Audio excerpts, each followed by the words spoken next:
What's going on, people? We are Tottenham TV, back here for another Tottenham update. And you know what? Well, actually, just before we get into it, I want to tell you guys about our brand new website, WeAreTottenhamTV.co.uk, where you get the up-to-date Tottenham news on a daily basis. So go check that out. Great blog posts on there as well. So, yeah, go check it out. But let's get into the Tottenham update, starting off with Clement Lenglet. And if you thought the Clement Lenglet saga was over, think again, people, because Dario AS are claiming that Barcelona fear that Clement Lenglet could join Tottenham for a minimal fee after the defender rejected a move to Saudi Arabia. Barcelona are desperate to remove him from their wage bill before the end of the current window. Just stop trying to push it. Like, it was all coming from the bloody Spanish press. They're just trying to push Lenglet to Tottenham. Just let it be. He ain't coming. I have to believe that it ain't happening. Just like I really don't want this to happen. I think it would be bad for the long term results of the club, in my opinion. I just think it's another player that's going to become deadwood, like sooner rather than later. So I don't understand the logic. The only logic I understand is that he's cheap, and that's something that Levy understands, obviously. But that's not something that we need to be going for right now. We don't need a cheap defender. We need to make investments, and Lenglet's not that. Yeah, I agree. I totally agree. But the only way I do accept this happening is if it's another loan deal. Let's say if we get the three defenders that we want out, Sanchez, Dyer and Tanganga, if we bring him in as like another stopgap, as a loan spell for one season, I mean, I don't want that to happen, but that's the only way I kind of just about accept it, to be honest. So you're just like, why get rid of defenders that we have now for one that we're going to have to get rid of? You know what I mean? It doesn't make any sense. Well, the sense it makes is you get the three defenders out that you want to get out for potentially bring money in, and Lenglet you bring in as a stopgap for 1 year, knowing that he's leaving at the end of the season, so you have to bring in another defender at the end of next season. I'd rather trust Ashley Phillips. Yeah, you know what I mean? You could say that. I'd rather invest in our future than have another stopgap blocking pathways. Yeah. Look, I think, but you don't know if Ashley Phillips is good enough just now. He's only had 8 appearances in the Championship. Lenglet, as much as he's not good enough to play for us week in, week out, as a 4th, 5th choice, it's not the worst thing in the world. Yeah, I'm just worried he's not going to be 4th, 5th choice. That's all. But yeah, I get. Look, if it's a loan deal, it is what it is. I'm not going to wax lyrical about it. I just don't think there's any sense in making this happen. Yeah, look, at the end of the day, no one wants this to happen, and we don't want to see Lenglet in a Spurs shirt again. But what I'm saying is the only way I'll accept it is if it is a loan deal and we get those 3 other defenders out, and we buy another defender as well. So that's the only way I accept it. Let's move on to Ivan Toney. Charlie Eccleshare saying one big name that could come in and replace Kane is Ivan Toney. There's a really intriguing one. They're going to revisit potentially in January, obviously with him being banned until then. I mean, if we're going to sign him in January, maybe why don't you just go and look to sign him now, to be honest? And then you've definitely got him when the January window comes along. Yeah, even if it's like a pre-signing or something like that only comes into effect in January, maybe that's something we can be looking at. But I don't think Levy wants to have the outlay right now. If we sign him now, we'll have to pay the wages for 6 months for a player who's not going to be available. And that's a big outlay as well. You're still paying 50 million for a player who's only going to be available, or probably more than that, for a player who's not going to be available for half the season. So I don't see it happening now. I think if we're going to sign a player now, he's going to have to be available from now. I think if Levy was smart and he had a bit of foresight and he was looking at the future, I think he would probably look to sign Toney now, because he knows in 6 months then we won't have any competition for him. And right now, no one's looking to sign Toney because of this ban. And so you're ahead of the competition if you go to look to sign him now and you just wrap him up before anyone else has a look. And if you go into January, maybe there's going to be a few more clubs in for him once he's available to play. So I think it'll be a smart move to go now. But financially, I don't think Levy will look at it and think, why am I signing a player now and then I have to pay 6 months' wages when he's not going to be available to play. And I think it's very short-term thinking, but I reckon that's how he's thinking. Having said that, I mean, the way they dealt with us with the David Raya situation, I could just see them like demanding 100 million or something from us, and then in January they let Arsenal go get him for like 50 million or something. The disrespect from Brentford was unreal this summer. Unbelievable. It really was. They really annoyed me with that David Raya. Just literally just bend over backwards to help Arsenal for any means necessary. Yeah, exactly. But strong arm us for as much money as possible. Ridiculous. Anyway, let's move on to another player that we're linked with, and that is Danilo from Nottingham Forest. He only came in to Nottingham Forest in January.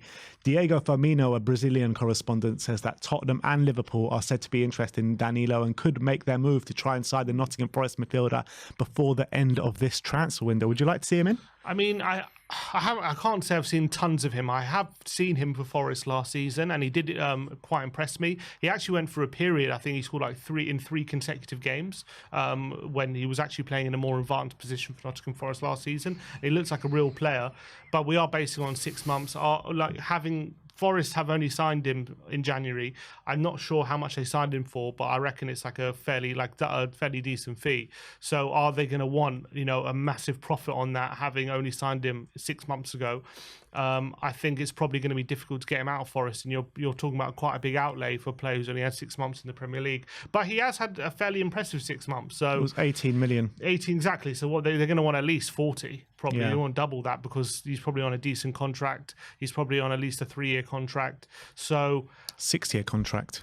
There you go. So they're going to want big money for him, and I don't think. I think he looked quite good on the small sample size that I saw, but I wouldn't want to pay over the odds for him right now. Yeah. I don't really have too much of an opinion on Danilo. I've seen him 1 or 2 games, but it's just not enough to go on, to be honest. So I think when you're talking about that kind of money, let's say they do want to demand like 40 million, I think there are other targets out there that we know have that quality. Let's talk about Florian Balogun again, and Tottenham have inquired about Balogun. Arsenal quoted a fee significantly higher than that they've been quoting other clubs. Spurs won't follow up, and that will be the end of it. And we're going to deny any sort of interest in Balogun because it doesn't look good from a PR standpoint. Yeah, of course. We're never going to admit that publicly that we're interested. It makes sense that Arsenal put the prices up when their biggest rivals come calling. So I think this is an inevitable conclusion to a transfer that was never going to happen. Yeah. And I was always saying, if they're demanding 50 million off everyone else, it's probably 80 million for Spurs, maybe even more. I'm glad they put the prices up. It means they're still worried about us. I'm glad about it. This is an interesting one, talking about a player called Ernest Nuamah. He plays in the Danish league for Nordsjælland. And he's attracting interest from the Premier League, with Burnley and Tottenham among the clubs looking at the 22 million rated forward. The Ghana international is also a target for a host of top European clubs like PSG, Ajax and AC Milan, all among the teams following him at the moment. He's 19 years old. He is a player with supreme ability. He's like the gem of that league at the moment. He scores goals, quite a lot of goals. He's got amazing attributes in terms of speed, physicality, tricks. He knows how to take on his man. And I think he's someone who we could be kind of stealing a march on teams if we can get him through the door early. Yeah, I can't say I know too much about him, to be honest. All I can say really is that if we're going to pay 20 million for him, you might as well spend an extra bit and go for Gift Orban. So I want both. I'd love both, but one's a right winger, one's a striker. We seem to be stockpiling a lot of young players at the moment. He's a right winger. Okay, so sign him both. Why not? 20 million, 19 years of age, have good competition for Kulusevski. Why not? So Gift Orban is more of like an out-and-out striker. Mm-hmm. This guy predominantly plays on the right. He can play on the left as well, and can play up top if need be. But he's a player that's predominantly left-footed, but can play with his right foot as well. So he's more or less two-footed. He's been absolutely tearing up that league for about 2.5 years now, and he's 19 years of age. Okay, sounds promising. I did a lot of research into him last night. Watching a lot of the Danish league. Oh, you bloody hell, I didn't realise. And last but not least, let's talk about Hugo Lloris.